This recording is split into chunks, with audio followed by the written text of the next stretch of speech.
Assalamualaikum warahmatullahi wabarakatuh. Perkenalkan, nama saya Sobiko Ramdhani Putri, NIM 202003100. Narasumber saya kali ini adalah kakak saya sendiri yang bernama Sivana Azhar Amini. Kakak saya sekarang sedang menempuh pendidikan sebagai mahasiswa. Nah, Kak, aku boleh wawancarain kakak nggak? Boleh. Nah, aku mau mewawancarain kakak tentang yang sedang ramai diperbincangkan sekarang, yaitu Omnibus Law. Ini aku udah mempersiapkan banyak pertanyaan nih buat kakak. Yang pertama, kan kakak ini mahasiswa kan? Pandangan kakak sebagai mahasiswa kepada Omnibus Law sendiri itu gimana? Yang katanya tidak memanusiakan rakyat. Pandangan mahasiswa terhadap Omnibus Law. Saya di sini juga mahasiswa ya perannya berarti. Jadi apa kacamata saya itu berarti juga kacamata dari bagian dari mahasiswa karena saya di sini mahasiswa ya. Dan saya klarifikasi pertama. Jadi menurut saya termasuk orang yang tidak mengikuti pergerakan politik. Ada pilkada saya ikut nyoblos, ada pilpres saya ikut nyoblos. Tapi bukannya undang-undang ini salah, undang-undang ini perlu direvisi, undang-undang ini kinerjanya nggak ada, hukum pidana ini kayaknya kurang. Saya bukan anak yang mengikuti pergerakan hukum. Cuma untuk saat ini ternyata ada yang meresahkan masyarakat banyak. Ini saya ngerti bukan dari berita loh. Saya ngerti kalau bukan status teman, petisi. Jiwa kepo berangkat dong. Ya. Kepo apa sih ini sebenarnya? Aku juga kayak gitu. Apa sih ini sebenarnya? Kita baca, kita belajar sebentar. Anak zaman sekarang nggak cuma saya deh, saya yakin banyak lah. Sebenarnya nggak peduli ini negara mau kayak gimana. Cuma ketika ada sesuatu yang meresahkan ternyata menyinggung kemaslahatan banyak orang, itu juga menjadi keresahan kita sendiri gitu. Jadi menurut saya itu kan ada beberapa butir ya. Salah satunya adalah cuti melahirkan. Nah kita kan perempuan ya. Kalau cuti melahirkan tuh nggak ada. Kalau biasanya kan cuti melahirkan tuh 3 bulan terus dihapuskan. Kalau bekerja di kantor pun juga nggak apa-apa kali ya kayaknya. Kayak gitu. Terus gimana ya? Ada tuntutan begini. Jadi saya melihatnya bahwa Indonesia ini semakin nggak seimbang. Semakin tidak seimbang. Ada tuntutan dari segi pendidikan untuk memperbaiki bangsa ini. Ayolah ciptakan generasi yang baik. Coba deh salah satunya kita telisik lagi nih teman-teman dari kedokteran mungkin lebih paham. Salah satunya adalah gizi. Ini anak baru lahir. Dokter tuh selalu menyarankan kalau ASI ibu lancar itu 2 tahun. Sekarang untuk cuti melahirkan nggak ada atau dipotong. Iya dihilangin ya bahkan. Iya dihilangkan bahkan. Jadi kayak gimana ya, recovery bahkan kalau yang sesar atau beberapa perempuan itu kan recovery-nya lama gitu ya. Mungkin kalau dilihat dari segi bisnis itu memang sedikit merugikan karena pada saat seseorang itu vakum dari suatu. Jadi ibaratkan nih kita bangun perusahaan, kita udah punya job masing-masing, punya job. Nah, satu orang ini melahirkan, otomatis job ini kosong. Atau job ini nggak kosong tapi dihandle dengan teman-temannya. Otomatis teman-temannya ini double kerja. Kayak gitu. Disitulah ada namanya sedikit merugikan perusahaan. Mungkin itu yang menjadi pertimbangan kenapa cuti melahirkan itu dihilangkan. Tapi menurut saya ini nggak seimbang dengan tuntutan ayolah ciptakan generasi. Sekarang apalagi digadang-gadang apa itu namanya? Pendidikan karakter. Oh iya. Pendidikan karakter. Itu pun saya kalau melihatnya dari kacamata dari kacamata bayi newborn gitu, dari kacamata psikologis itu tuh kayak pasti berdampak lah ketika anak itu walaupun cuti melahirkan itu sebenarnya tidak berdampak banyak ya, maksudnya lebih berdampak pada ibunya. Tapi ketika masa-masa itu tuh anak pun juga membutuhkan ibunya, sangat-sangat membutuhkan ibunya di masa awal-awal kehidupannya dia. Dan kalau misal pun si anak ini dibawa ke kantor karena ibunya nggak ada cuti melahirkan, itu pun juga akan merugikan perusahaan. merugikan perusahaan. Terus yang semakin saya tuh mikirnya gini, mungkin kita nih para mahasiswa hari ini kita berdemo, tolak omnibus law, petisi lah apa, Mosi kita tidak berdemo, percaya. mosi tidak percaya, udahlah rame-rame tuh nyebut DPR ya kan. 20 tahun yang lalu orang DPR adalah orang yang berdemo sama kayak kita. Apakah Jadi- kita akan melakukan hal yang sama ketika kita dikasih kesempatan yang sama, yaitu duduk di bangku DPR, membuat kebijakan, membuat peraturan, membuat perundang-undangan yang menyangkut kemaslahatan orang banyak? Apa kita akan melakukan hal yang sama? Kalau 20 tahun yang lalu orang yang duduk di bangku DPR adalah orang-orang seperti kita, berarti Apakah orang kita- itu masih punya hati loh sebenarnya, karena dulu dia juga mengkritik DPR. Lalu apa sebabnya? Kalau mau suzon, ya iyalah, orang dia udah silau sama udah sama silau sama harta, udah silau sama tahta, berada lagi ya, udah silau sama wanita gitu kan. Jadi kayak ada kalau kita suzon tuh yang begitu. Tapi kalau kita mikirnya mungkin ada 1-2 hal yang kita tuh nggak ngerti, yang kita tuh nggak paham kenapa kebijakan itu akhirnya diputuskan. Nah, Ini nyambung sama pertanyaan aku yang kedua nih, kenapa ya orang-orang itu bisa sampai melakukan hal yang menurut kita di luar apa ya, di luar apa sih namanya, udah nggak pantas lah. Misal kalau dibilang Saya bukan membenarkan DPR, saya pun ikut mengkritik DPR. Kenapa ya? Ada pertanyaan, kenapa ya bisa sampai kayak gitu. bisa membuat peraturan begitu? Mm-mm. Untuk saat ini di masa pandemi, tahun 98 ada krisis ekonomi juga kan, yang dimana itu rupiah hancur saja hancurnya. Itu yang diserang itu bukan UMKM, bukan pedagang-pedagang kecil. Yang diserang tuh perusahaan-perusahaan besar, pengusaha-pengusaha. Tapi ternyata setelah kita telisik bahwa sebenarnya perekonomian itu juga ditunjang nih sama pengusaha, sama usaha-usaha kecil, sama UMKM.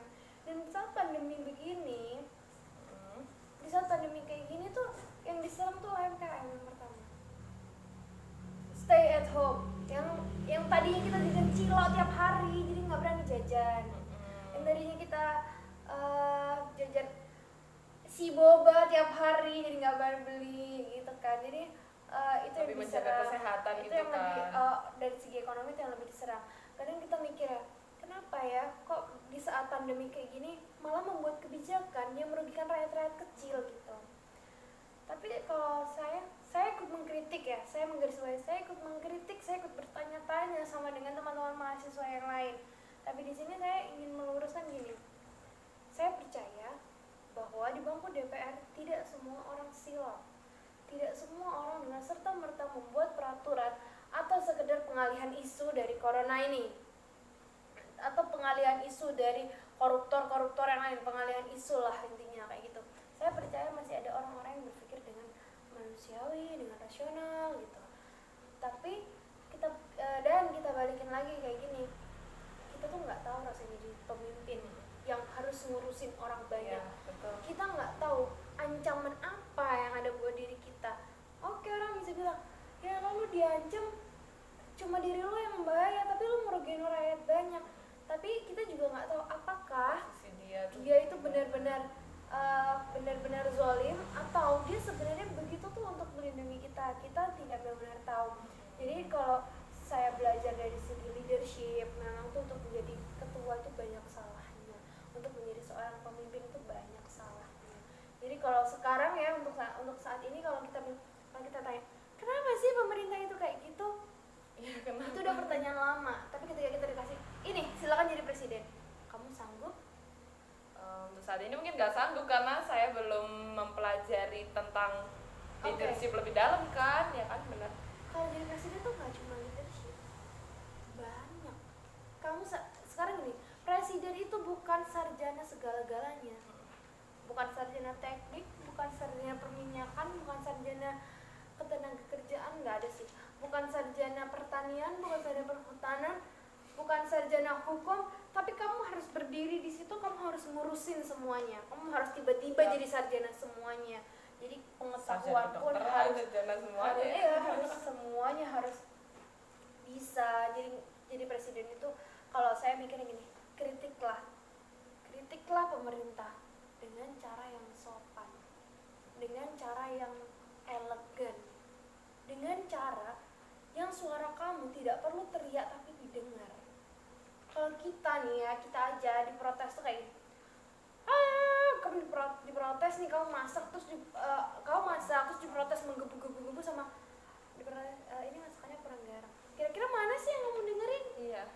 Kayak gitu aja sih kalau aku. Iya. Jadi untuk teman-teman, ini buat teman-teman juga, kalau ini kan pandangan saya ya, maksudnya di luar sana banyak pandangan-pandangan yang ilmunya mungkin lebih dalam dari saya. Jadi kayak misalnya ilmu tentang kepemerintahan, tentang politik lebih dalam dari saya, mungkin akan punya pandangan yang berbeda. Tapi karena saya orang yang humanistik banget, jadi saya mikirnya kita menjadi orang itu harus bijaksana untuk diri kita sendiri, bijaksana untuk orang lain, berbuatlah, membelalah tanpa merugikan orang lain. Rasanya bukan merugikan ya, melontarkan ujaran kebencian, mencaci maki, itu kan hal yang gak etis juga ya, takutnya malah masuk undang-undang ITE gitu kan. Jadi menurut kakak nih, aslinya kakak tuh ikut mengkritik apa yang menjadi keputusan DPR, tapi kakak juga tidak menutup mata bahwa DPR itu juga aslinya sedang memikirkan hal yang berat. Bisa jadi dia di posisi yang salah semuanya, dia begini salah, dia begini salah, begitu salah, ya kan.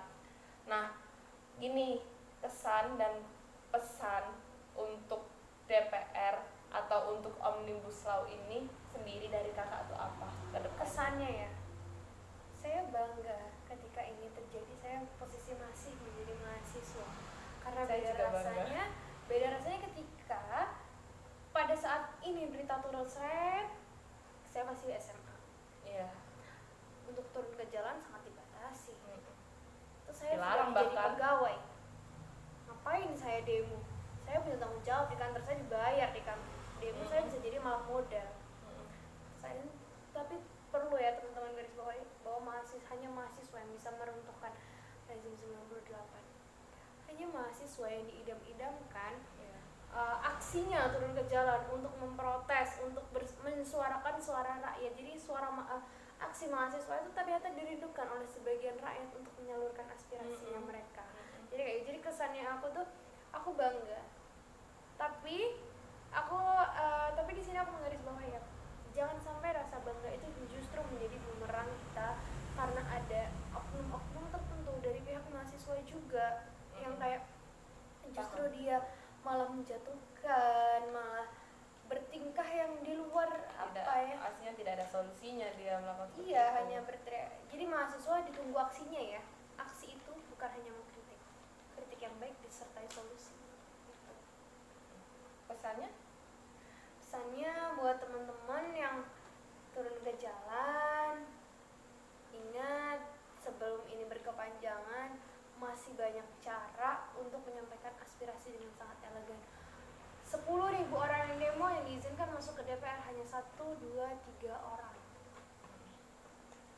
Berapapun yang demo, gak semuanya akan dimasukkan ke dalam gedung untuk mendengarkan aspirasi. Dan untuk saat ini penyebaran COVID masih terus berlanjut. Itu juga jadi, jangan jadikan pembenaran COVID itu konspirasi. Gak ada, udah kita turun aja ke cepat. Iya. Kita dari kemarin juga kelayapan kok di luar rumah. Hari itu kamu belum tentu besok. Hari itu kita keluar, kita beruntung kita nggak kena. Tapi belum tentu besok, karena COVID masih mengancam kita semua. Ketika COVID itu kena kita, akan ada klaster baru di demo itu. Dana yang dikeluarkan pemerintah, dikeluarkan negara akan semakin besar, dan dampaknya ditakutkan akan semakin menekan kaum buruh yang omnibus law-nya kamu sedang perjuangkan sekarang. Jadi kamu kayak berjuang, terus kamu nodai sendiri ya, gitu. Paham. Oh, udah gitu aja ya.